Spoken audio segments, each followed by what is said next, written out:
नाज़रीन, Iran Israel जंग को तकरीबन एक हफ्ता हो चुका है और पिछले एक हफ्ते में इतना जानी नुकसान इसराइल को नहीं उठाना पड़ा जितना आज उनको उठाना पड़ा है। और आज के दिन इसराइल की सबसे ज्यादा चीखें निकल रही हैं। एक तो जानी नुकसान हुआ, आज उनकी बिल्डिंग्स तबाह हो चुकी हैं और उनको यहां तक के बिल्डिंग्स गिर रही हैं। जो ईरान इसराइल पर अटैक्स कर रहा है उसकी वजह से बिल्डिंग्स तबाह हो रही हैं, हॉस्पिटल्स तबाह हो रहे हैं, उनका फौजी हेडक्वार्टर तबाह हो रहा है। तो अब इस पूरे सिचुएशन में जाहिर है इसराइल का डिफेंस सिस्टम जो है मुकम्मल तौर पर जैम हो चुका है। तो अमेरिका जो उसका माई बाप है वो मैदान में आना था उसको। डोनाल्ड ट्रंप ने कल ईरान पर हमले का ऐलान कर दिया था, फैसला हो चुका था, लेकिन अभी उन्होंने ऑर्डर्स नहीं जारी किए थे कल रात को। अब अमेरिका का ईरान पर न्यूक्लियर हमला, न्यूक्लियर अड्डे जो हैं वो तबाह करने की खबरें आ रही हैं। ये क्या डिटेल्स हैं, क्या दावे इस वक्त सामने आ रहे हैं, इस वक्त इंटरनेशनल मीडिया क्या रिपोर्टिंग कर रहा है। और अगर यूं कहूं कि अब तक की सबसे खौफनाक तरीन जो है वो ये हमला है ईरान के ऊपर, तो कहना गलत नहीं होगा, क्योंकि अब बाज़ाब्ता तौर पर तीसरी आलमी जंग का बटन दब चुका है। तो क्या खबरें आ रही हैं, तमाम डिटेल्स आपके सामने रखूंगा। तो डेफिनेटली ईरान जो है वो भी झुकने को तैयार नहीं है। तो अब ईरान ने इसराइल को सफाए हस्ती से मिटाने का जनाब ऐलान कर दिया है और ये तारीख का सबसे बड़ा ऐलान है। तो डेफिनेटली अब ईरान क्या करने जा रहा है, ईरान की रिटेलिएशन क्या होगी, तो ये जंग जो है वो खतरनाक हो गई है। ईरान की जाने से जो ऐलानात हो रहे हैं वो जरा आपके सामने रखना बहुत जरूरी है। और फिर तीसरी अहम खबर कि पाकिस्तान जो है वो डेफिनेटली इस वॉर में बड़ा इंपॉर्टेंट और बड़ा अहम रोल प्ले कर सकता है। और जाहिर है ईरान हमारा नेबर कंट्री है, तो पाकिस्तान ने जनाब इसराइल की नींदें हराम कर दी हैं। बड़ी अहम तरीन जो है वो खबरें आ रही हैं पाकिस्तान से भी, वो डिटेल्स भी आपको बतानी है। लेकिन आगे बढ़ने से पहले आप सबसे दरख्वास्त के चैनल को सब्सक्राइब कर लें, बेल आइकन को दबा दें, आने वाली तमाम तरह अपडेट्स आपकी खिदमत में बर वक्त पेश होती रहें। नादरीन, एक तो आपको बताना ही चाहता हूं कि अमरीकी तैयारे जो हैं वो उस वक्त तैयार हैं, वो किसी भी वक्त और बड़े हमले ईरान के ऊपर जो है वो कर सकते हैं। और आप बरतानिया कह लें, उसने अपनी कैबिनेट को हाईलाइट कर दिया है। हर तरह से ये पूरा खत्ता जो है वो हाई अलर्ट है कि किसी भी वक्त कुछ बड़ा हो सकता है। अब रूसी सदर और चीनी सदर के दरमियान जो है वो टेलीफोनिक राब्ता हुआ है और दोनों के दरमियान जंग बंदी पर इत्तेफाक हुआ है कि हमें यहाँ पर जंग बंदी करवानी चाहिए। और यह भी कहा गया है कि अगर अमेरिका ने हमला किया, दोनों रूसी सदर और चीनी सदर, अगर अमेरिका ने हमला किया तो हम ईरान की मदद को जाएंगे। ये दोनों ममालिक के दरमियान तय पा चुका है कि हम ईरान का दिफा करेंगे। और रूसी वज़ीर दिफा की जानिब से यहां तक कहा गया कि इसराइल जो है वो बाज रहे, वो अमेरिका बाज रहे, जो सारा खेल खेल रहे हैं। अमेरिका इस खत्ते में आकर फंस जाएगा, जैसे वो अफगानिस्तान में फंस गया था, उसको निकलने का रास्ता नहीं मिल रहा था, तो बिल्कुल वो अब अफगानिस्तान ना समझे, हम उसकी तबाही मचा देंगे। ये जनाब रूस की जानिब से जो है वो उनकी वज़ीर दिफा की तरफ से ये ऐलान किया गया है, जिसके बाद यूं लग रहा है कि अब ये जंग जो है वो खतरनाक तरीन मोड़ पर जाकर खड़ी होने जा रही है। कि जाहिर है ये तीसरी आलमी जंग होगी जिसमें बड़े बड़े की प्लेयर्स जो हैं वो छलांग लगा लेंगे, जिसमें अमेरिका, इसराइल और यूरोपीय यूनियन एक तरफ खड़े हो जाएंगे, उधर से रूस और चाइना और पाकिस्तान, दीगर ये जो खत्ता है ये एक तरफ आकर खड़ा हो जाएगा। तो डेफिनेटली कुछ बड़ा हो सकता है। अब जो अमेरिका का ईरान पर न्यूक्लियर हमला, ये जो खबरें आ रही हैं ये जरा आपके सामने मैं रख देना चाहता हूं कि अल जजीरा जनाब क्या रिपोर्ट कर रहा है। अल जजीरा ये कहता है कि Trump still weighing whether to use bunker buster bombs in Iran, कि ट्रंप जो है वो अभी देख रहा है कि क्या उसे जो बंकर बस्टर बॉम्ब है वो ईरान पर मारने चाहिए या नहीं मारने चाहिए। वो आज अपने एडवाइजर से कुछ घंटों के बाद मिलने जा रहे हैं और ये फैसला कौन मीटिंग होगी ईरान की, अमेरिका की वॉर सिचुएशन रूम में ये मीटिंग होनी है, जंगों के हवाले से जहां पर फैसले होते हैं। आज ये फैसला कौन मीटिंग के फौरी बाद अमेरिका ईरान पर हमला करने जा रहा है। अब इस खबर के अंदर क्या लिखा गया है, the US president has not said anything in the last hour or so, but it's being widely reported that there are plans that would allow the United States to join Israel in its fight against Iran. वो ये कह रहे हैं कि US president की जानिब से अभी तक कुछ नहीं बताया गया, लेकिन ये रिपोर्ट हो चुका है कि ये प्लान बने हुए हैं कि जो अमेरिका है वो इसराइल को ज्वाइन करेगा और ज्वाइंट वॉर जो ऑपरेशन है वो इसराइल ईरान के खिलाफ किया जाएगा और अमेरिका और इसराइल मिलकर ईरान पर जो है वो हमला कर देंगे। तो लिहाजा अब सदर के मुताबिक जो उन्होंने कहा है कि बंकर बस्टर बम जो है वो इस्तेमाल होने चाहिए। अब ये जो बंकर बस्टर बम है ये अमेरिका के पास है, ये इसराइल के पास जो है वो नहीं है। और ये उन्हें बताया गया है कि अमेरिका इस बम का इस्तेमाल करने के लिए जो फोर्दू प्लांट है ईरान का पावर प्लांट है, न्यूक्लियर प्लांट है, اس کو تباہ کرنے میں کارآمد ہوگا، اور یہ ان کا اصل نشانہ بھی ہے۔ یہ چیزیں ایک مکمل جنگ میں تناؤ پیدا کریں گی، اور یہ بھی بتایا گیا ہے کہ صدر کو یقین ہے کہ امریکی مدد کے ساتھ ایک واحد حملہ ہو سکتا ہے جو تناؤ کی طرف نہ بڑھے۔ تو آج مشاورتی ٹیم سے ان کے ایڈوائزر کے ساتھ واشنگٹن روم میں ان کا ایک فیصلہ کن جو ہے وہ میٹنگ بھی ہونے جا رہی ہے جناب، وہاں پر یہ فیصلہ ہو جائے گا کہ کون سا بم جو ہے وہ استعمال کرنا ہے، اور فوردو نیوکلیر پلانٹ اور پھر ایرانی سپریم لیڈر جو ہیں ان کی جان کو بھی خطرہ ہے۔ وفاقی جو ان کے وزیر دفاع ہیں جناب نیتن یاہو کے ان کی جانب سے بھی آج یہ کہا گیا ہے کہ وہ ایرانی سپریم لیڈر کو جو ہے وہ جان سے مار دیں گے اور ان کو زندہ نہیں دیکھنا چاہتے۔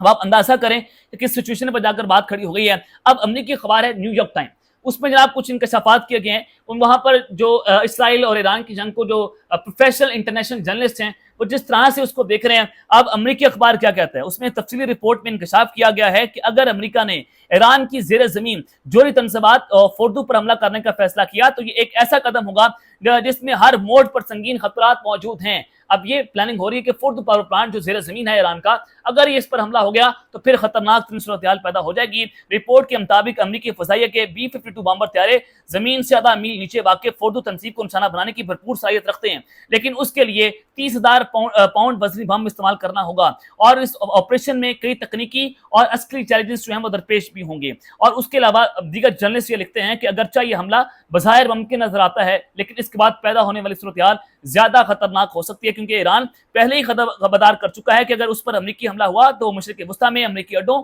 اور مفادات کو نشانہ بنائے گا۔ اب جب میں آپ کو کہہ رہا ہوں کہ ایک طرف تو امریکہ جو ہے وہ نیوکلیر حملوں کی تیاریاں کر رہے ہیں، وہ آج رات کچھ بڑا حملہ کر سکتا ہے جو الجزیرہ رپورٹ بھی کر رہا ہے۔ اب ایران نے اسرائیل کو کس طرح سے صفحہ ہستی سے مٹانے کا کہہ دیا ہے، یہ جنگ کا خطرناک موڑ کیسے ہے، ذرا آپ آگے بھی سن لیں۔ رپورٹ میں امریکی حکام کے حوالے سے بتایا گیا ہے کہ صدر ٹرمپ تاحال حملے کا حتمی فیصلہ نہیں کر پائے، اب میٹنگ ہونی ہے، آج فیصلہ ہو جائے گا۔ رپورٹ کے مطابق ایران اسرائیل حملوں کے بعد ممکنہ طور پر مذاکرات کا راستہ تلاش کر رہا ہے۔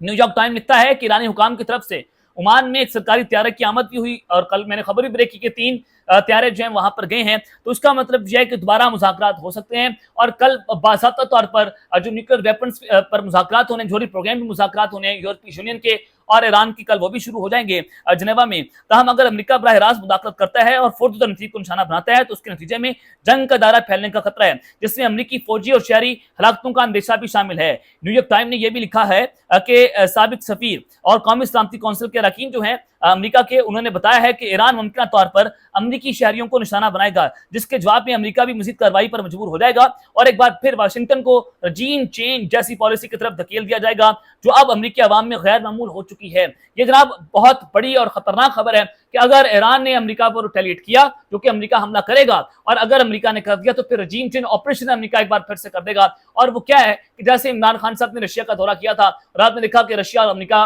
جو ہے ان کا اٹ کتے کا ویر ہے، اور آپ نے اس کا رجیم چینج آپریشن کر دیا، تو گھر سے آج وہ جیل کے اندر ہے، اور اب ڈیفینیٹلی جو بھی سپر پاور کے سامنے کھڑا ہوا، یہ تاریخ ہے، دنیا کی تاریخ ہے، چاہے وہ صدام حسین ہو، چاہے وہ آج کے خمینی ہو جناب، وہ چاہے جو ہیں وہ ایرانی سپریم لیڈر جو ہیں وہ آیت اللہ خامنائی ہو، عمران خان ہو، لیاقت علی خان ہو، بھٹو ہو، جو امریکی مفادات کے سامنے کھڑا ہوا اس کو امریکہ نے تہس نہس کر کے رکھ دیا۔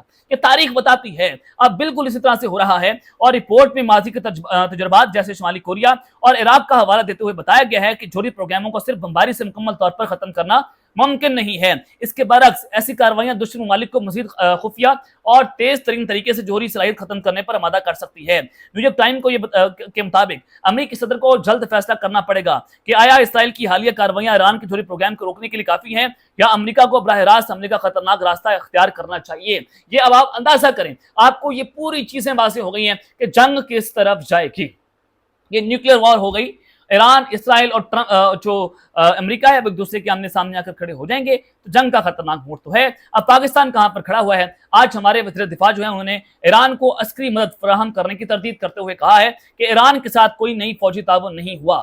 اب وہ کہہ رہے ہیں کہ ہم کوئی ایران کی فوجی اور عسکری جو ہے وہ مدد نہیں کر رہے، اور انہوں نے یہ بھی کہا کہ ایران کے ساتھ بارڈر سیکیورٹی کے حوالے سے معمول کے رابطے جو ہیں وہ جاری ہیں، اور عرب نیوز کو انہوں نے یہ انٹرویو دیا اور ان کی تفصیلی گفتگو بھی ہوئی، اور ان کی جانب سے کہا جا رہا ہے کہ اسرائیل اور ایران کی کشیدگی پر امریکہ سے کسی مقصود بات چیت ہماری ان کے ساتھ نہیں ہوئی۔ हुई है। पाकिस्तान की खारजा पॉलिसी की तवज्जो चाइना और मुस्लिम ममालिक के साथ ताल्लुकात मरकूज हैं और मौजूदा तनाज़े पूरे खत्ते को तबाहकुन जंग की तरफ धकेल सकते हैं।